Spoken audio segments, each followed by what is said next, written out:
പണമില്ലെങ്കിൽ പെണ്ണില്ല, അത്രേ ഉള്ളൂ. പണമില്ലെങ്കിൽ പെണ്ണില്ല, യോജിക്കുന്നുണ്ട് ആ വാക്കിനോട്? അത് അങ്ങനെ പറയാനൊക്കത്തില്ല, അത് സാഹചര്യം പോലെ ഇരിക്കും. അതായത് ഇപ്പൊ പറഞ്ഞാല് മുഴുവൻ കംപ്ലീറ്റ് ആക്കി പറഞ്ഞാല് സാമ്പത്തിക അടിത്തറ ഇല്ലെങ്കിൽ പെണ്ണില്ല, പെങ്ങളില്ല, ഒന്നുമില്ല എന്നാണ് പറയുന്നത്. കുറെ കാര്യങ്ങളിൽ അത് ശരിയാണ്. പക്ഷെ അത് ഇപ്പൊ നമ്മളൊരു പാർട്ണറിനെ കണ്ടുപിടിക്കുന്ന പോലെ ഇരിക്കും.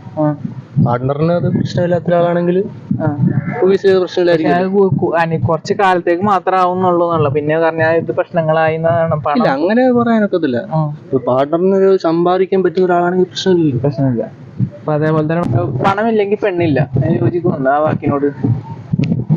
അത് അങ്ങനെ പറയാനൊക്കത്തില്ല, അത് സാഹചര്യം പോലെ ഇരിക്കും. അതായത് ഇപ്പൊ പറഞ്ഞാല് മുഴുവൻ കംപ്ലീറ്റ് ആക്കി പറഞ്ഞാല് സാമ്പത്തിക അടിത്തറ ഇല്ലെങ്കിൽ പെണ്ണില്ല, പെങ്ങളില്ല, ഒന്നുമില്ല എന്നാണ് പറയുന്നത്. കുറെ കാര്യങ്ങളിൽ അത് ശരിയാണ്. പക്ഷെ അത് ഇപ്പൊ നമ്മളൊരു പാർട്ണറിനെ കണ്ടുപിടിക്കുന്ന പോലെ ഇരിക്കും. പാർട്ണറിന് അത് പ്രശ്നമില്ലാത്ത ഒരാളാണെങ്കിൽ പ്രശ്നമില്ലായിരിക്കും. കുറച്ച് കാലത്തേക്ക് മാത്രം ആവുന്നുള്ളൂ, പിന്നെ പറഞ്ഞാൽ ഇത് പ്രശ്നങ്ങളായി. ഇല്ല, അങ്ങനെ പറയാനൊക്കത്തില്ല.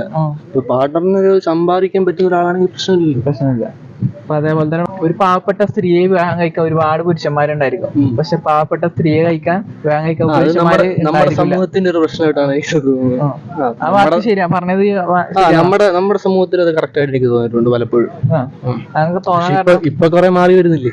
തോന്നാൻ കാരണം അല്ല, അത് അങ്ങനെയാണല്ലോ നമ്മുടെ ഇതില് കുറെ അങ്ങനെ കേട്ടിട്ടില്ലേ? അതായത് ഇങ്ങനെ കണ്ടിട്ടില്ല, അതായത് പാവപ്പെട്ട പുരുഷനെ വിവാഹം കഴിക്കുന്ന സ്ത്രീകളെ കണ്ടിട്ടില്ല. കണ്ടിട്ടില്ല, അത് കറക്റ്റ് ആണോ? ഞാനും അതന്നല്ലേ പറഞ്ഞ. നമ്മുടെ സമൂഹത്തിന്റെ ഇതായിട്ടാണ് എനിക്ക് തോന്നുന്നത്, അല്ലാതെ പുറത്തൊന്നും അങ്ങനെ അല്ലല്ലോ. ഈ പറഞ്ഞ ഇതിനോട് ചോദിക്കുന്നുണ്ട്, അതായത് ഒരു പാവപ്പെട്ട സ്ത്രീയെ വിവാഹം കഴിക്കാൻ ഒരുപാട് പുരുഷന്മാരുണ്ടായിരുന്നു. അത് ഇപ്പോഴത്തെ നമ്മുടെ സമൂഹം അങ്ങനെയാണ്. ലൈക്ക് ബ്രോയുടെ കയ്യില് അധികം പൈസ ഇല്ലെന്ന് വിചാരിച്ചു. അത് അപ്പം ബ്രോയെ കല്യാണം കഴിക്കാനായിട്ട് വേറെ പെമ്പിള്ളേര് വരുമെന്ന് തോന്നുന്നു, ലൈക്ക് ലൈൻ ഉണ്ടെങ്കിലും. ഇല്ല, അത്രേ ഉള്ളൂ. അതാ, അന്നേരം കാശുണ്ടെങ്കില് ലൈക്ക് മെയിൽ ഇത് ഇൻകം ജനറേറ്റ് ചെയ്യുന്നുണ്ടെങ്കില് കുടുംബത്തെ നോക്കുന്നത് പുരുഷന്മാരാണെന്നുള്ളൊരു കാരണമുണ്ട്. അത് മുന്നോട്ട് നയിക്കേണ്ട അതാണ് അങ്ങനെയാണ്. ഇപ്പൊ ഈ നമ്മുടെ കൾച്ചർ അങ്ങനെയാണ്. പിന്നെ വെളിനാട്ടില് അങ്ങനല്ല, അത് വെളിനാട്ടില് ഇത് രണ്ടും ഉണ്ട്. നമ്മുടെ കൾച്ചർ പുരുഷന്മാര് ഇത് ചെയ്യും, ലൈക്ക് അതുപോലെ തന്നെ പാർട്ണറും ചെയ്യുകയും പുരുഷന്മാരുടെ ആയിരിക്കും കുറച്ചും കൂടെ ഇച്ചിരി ഡോമിനേറ്റഡ് ആയി നമ്മുടെ സമൂഹത്തിന്റെ ഇത്. ഒരു മാരേജിന്റെ നോക്കുകയാണെങ്കിൽ പുരുഷന്മാരുടെ ജോലിയെ നോക്കാം, സ്ത്രീകൾക്ക് ജോലി ഉണ്ടല്ലോ, അത് കാര്യമായി എന്നാണ് പറയാം. പ്രിഫറൻസ് ഒന്നും ഇല്ല, ഇല്ലെങ്കിലും ഓക്കെ, ഇല്ലെങ്കിലും ഓക്കെ. അത് അതാ ഞാൻ പറഞ്ഞത്, നമ്മുടെ കൊച്ചുനാൾ മുതൽ നമ്മൾ എങ്ങനെ കണ്ടുവരുന്നതും ശീലിച്ചു വരുന്നതും അത് തന്നെ. അന്നേരം അത് നമുക്ക് ഒരു വലിയൊരു ഡിബേറ്റഡ് ഒരു ക്വസ്റ്റ്യൻ ആണ് അത്. ഒരു പാവപ്പെട്ട സ്ത്രീയെ വിവാഹം കഴിക്കാനല്ലേ ഒരുപാട് പുരുഷന്മാരോട് ഉണ്ടെന്ന് പറയുന്നുണ്ട്, പക്ഷെ ഒരു പാവപ്പെട്ട പുരുഷനെ വിവാഹം കഴിക്കാൻ ഒരു സ്ത്രീ പോലും ഇവിടെ ഇല്ല പറയുന്നത്. അതിനോട് ചേട്ടൻ എന്താ പറയാനുള്ളത്? അത് ശരിയല്ലേ? ശരിയാണ്. സാധാരണ ഒരു മനുഷ്യനെ ഇന്നത്തെ കാലത്ത് ഇതേ ഒരു ജനറേഷനിൽ വെച്ച് ഒരിക്കലും ഒരു പെണ്ണുങ്ങൾ സ്വീകരിക്കത്തില്ല. അത് അല്ലെങ്കിൽ സ്വീകരിച്ചാൽ അത്രയും നല്ലൊരു മനസ്സ് ഉള്ളൊരു പെൺകൊച്ചായിരിക്കും. അത് ഇന്നത്തെ കാലത്ത് ഇല്ലല്ലോ പൊതുവെ. അപ്പൊ പറഞ്ഞത് പണമില്ലേ പെണ്ണില്ല, അത്രേ ഉള്ളൂ.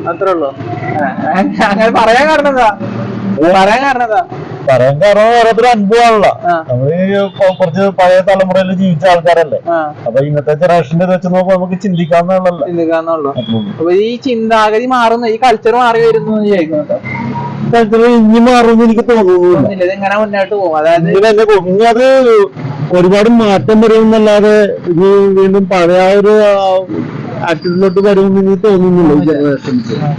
ഒരു പാവപ്പെട്ട സ്ത്രീയെ വിവാഹം കഴിക്കാൻ ഒരുപാട് പുരുഷന്മാരുണ്ട് എന്ന് പറയുന്നത്. നേരെ തിരിച്ച് ഒരു പാവപ്പെട്ട പുരുഷനെ കഴിക്കാൻ ഒരു സ്ത്രീ പോലും ഇല്ല കേരളത്തിൽ നിന്ന് പറയുന്നത്. അതിനോട് എന്താ പറയാനുള്ളത്? ശരിയാണോ? പക്ഷെ കമ്പയർലി കുറവാണെന്ന് പറയുന്നത്. അതിനോട് ചോദിക്കണ്ട, അങ്ങനെയാണോ? ഞാൻ പാവപ്പെട്ട ചെറുക്കനെ ജോലി കിട്ടിയാ ഞാൻ കിട്ടും. ജോലി എടുക്കണം, ജോലി വേണം നിർബന്ധം. നമുക്ക് ജോലി കിട്ടിയ പിള്ളേരെ നോക്കി വീട്ടിലെ കാര്യങ്ങൾ നോക്കിയാൽ കുഴപ്പമൊന്നുമില്ല, വീട്ടിലത്തെ കാര്യങ്ങൾ നോക്കിയാൽ മതി. വീട്ടിലെ കാര്യം നോക്കിയാൽ